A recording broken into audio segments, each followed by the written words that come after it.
আসসালামু আলাইকুম। প্রিয় শিক্ষার্থী বন্ধুরা, আশা করি ভালো আছো। জেনিথ ম্যাথ স্টাডির পক্ষ থেকে সবাইকে স্বাগত জানাচ্ছি। বার্ষিক পরীক্ষা ২০২৪ এর নবম শ্রেণী গণিত বইয়ের এক কথায় উত্তরের দুটি প্রশ্ন নিয়ে আলোচনা করব। এটি সাজেশন ভিত্তিক, ভেরি ইম্পর্টেন্ট তোমাদের জন্য। এক নম্বরটা হচ্ছে কট থিটা সমান 1 হলে সাইন স্কয়ার থিটা এর মান নির্ণয় করো, যেখানে 0 ডিগ্রির চাইতে থিটা এর মান বড় এবং 90 ডিগ্রির চেয়ে ছোট। পাই ভাগ থিটা 2 মানে 90 ডিগ্রি। ওকে, এখন এই জায়গাটায় দেওয়া আছে, আমরা তুলে নেব। হ্যাঁ, এখানে কি আছে? কট থিটা সমান 1 আছে। ওকে, এটা জানি হচ্ছে কট 45 ডিগ্রি, এটা মনে রাখতে হবে জাস্ট। এখন থিটা সমান 45 ডিগ্রি, ওই পক্ষে কট কট বাদ দিয়ে দিলাম। ঠিক আছে, তার মানে আমাদের থিটার মান কিন্তু 45 ডিগ্রি অলরেডি পেয়ে গেলাম। এখন এই জায়গাটা বলছে সাইন স্কয়ার থিটার মান নির্ণয় করো, তাহলে এখানে আমরা এখন লিখব সাইন স্কয়ার থিটা সমান, এখন সাইন লিখে যে থিটার মান যেহেতু 45 ডিগ্রি, সেক্ষেত্রে আমরা এখানে 45 ডিগ্রি বসিয়ে দিলাম, দিয়ে তার হোল স্কয়ার দিয়ে দিলাম।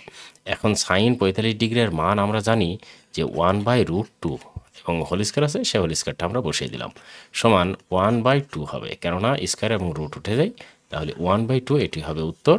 এখন এই জায়গাটায় যেটি বলছে যে থিটার মান অবশ্যই 45 ডিগ্রি হতে হবে, তার মানে 45 ডিগ্রি এখানে বসিয়েছে আমরা, এই যে এখানে, অন্যটা নেই। ওকে, প্রিয় শিক্ষার্থী বন্ধুরা, আশা করি অঙ্কটি বুঝতে পেরেছো। 2 নম্বর অঙ্কটা বলছে 20 plus 16 plus 12 plus 8 plus dot dot dot ধারাটির 21তম পদ কত? ওকে, আচ্ছা, এই জায়গাটাকে বুঝতে হবে যে এটি ধারাটা কি ধারা, গুণোত্তর না সমান্তর। আচ্ছা, এখানে 16 থেকে 20 বিয়োগ করলে হয় -4, আবার 12 থেকে 16 বিয়োগ করলে হয় -4, আবার 8 থেকে -12 বিয়োগ করলে হয় -4, তার মানে এটি একটি সমান্তর ধারা। ঠিক আছে, আর সমান্তর ধারা কোনো পদ থেকে তার পূর্ববর্তী পদ বাদ দিলে যদি একই হয়, তাহলে সেটা সমান্তর ধারা হয়। এক্ষেত্রে আমাদের বলছে 21তম পদ কত। আমরা জানি n-তম পদের সূত্র হচ্ছে n-তম পদ সমান a plus n-1 into D.